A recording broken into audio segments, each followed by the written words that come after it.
All right, today we're going to follow two digital explorers on a pretty cool mission, navigating the hidden networks that power our world.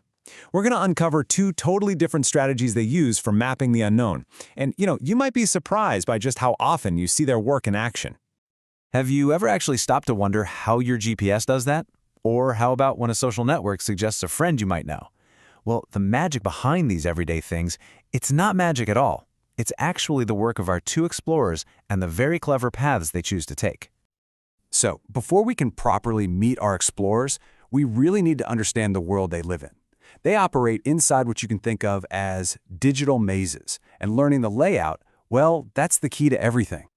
Okay, so this is the map our explorers use. Technically, it's called a graph. And a graph is really just a bunch of points, which we call vertices, connected by lines, which we call edges. The best way to think about it is like a city map, right? The vertices are all the intersections, and the edges are the streets connecting them. These super simple maps can represent pretty much anything, from your friend group on social media to the entire internet. And our explorers, they need to know how to get around them.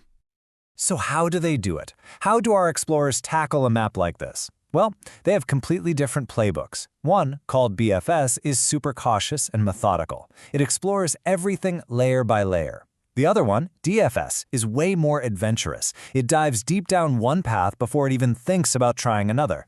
So, let's meet them. First up, let's meet our first explorer, Breadth First Search, or BFS for short. Now, I like to call this one the Ripple, because its whole strategy is just like a pebble dropped into a still pond.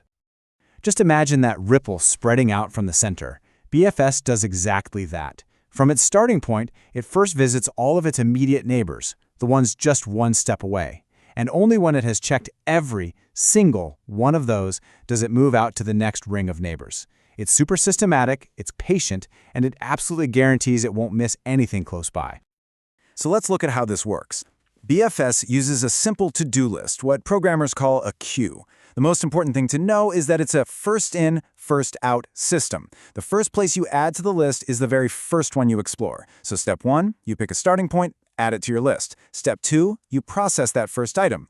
And here, in step 3, this is where the magic happens. You add all of its unvisited neighbors to the back of the list. See, because you always work from the front of the list, you're forced to visit every single neighbor at your current level before you can even touch the neighbors at the next level out. And that simple rule is what guarantees that methodical level-by-level exploration. And this quote just nails the core strength of BFS, doesn't it? It finds everything one step away before it even looks at anything 2 steps away, and so on. This property is absolutely crucial, and it's exactly why your GPS uses it to find the shortest path. It's guaranteed to find the closest route first. Okay, now let's meet our second explorer, Depth First Search, or DFS. This one is less like a ripple and a lot more like a really determined maze runner. I call it the backtracker. If BFS is our cautious surveyor, then DFS is an adventurous spelunker exploring a huge cave system. It picks one tunnel and just goes. It follows it as far as it can possibly go. And when it hits a dead end, it doesn't panic. It just backtracks along the path it came, kind of like following a trail of breadcrumbs it left for itself, until it finds an unexplored fork in the road, and then it dives down that one. So how does DFS remember its path? Well, instead of a to-do list, it uses that trail of breadcrumbs, which programmers call a stack. This is a last-in, first-out system. Think of it like a stack of plates, right? The last plate you put on top is always the first one you take off. So the very last intersection DFS visited is the first place it returns to when it needs to backtrack. And that's what lets it dive so deep and then so efficiently find its way back to explore other options.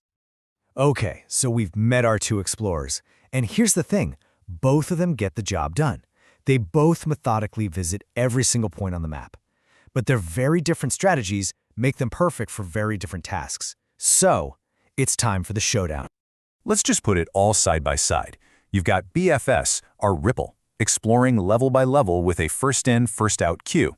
It's awesome for finding the shortest distance between 2 points.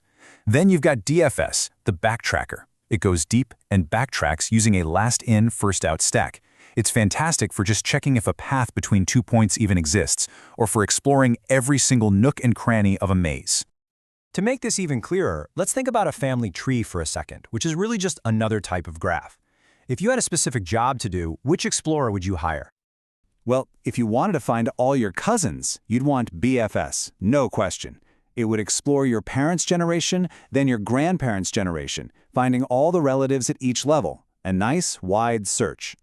But if you wanted to trace your direct lineage all the way back to a specific great-great-grandparent, you'd hire DFS. It would go deep, down one ancestral line at a time. See? 2 different goals, 2 perfect tools for the job. So look, these aren't just abstract puzzles for computer science class. These 2 explorers, BFS and DFS, are fundamental tools that solve real problems that, honestly, we all encounter every single day. So why does any of this matter? Because graph traversal is literally everywhere. Finding the shortest route on your GPS? That's BFS. Social networks suggesting friends of friends?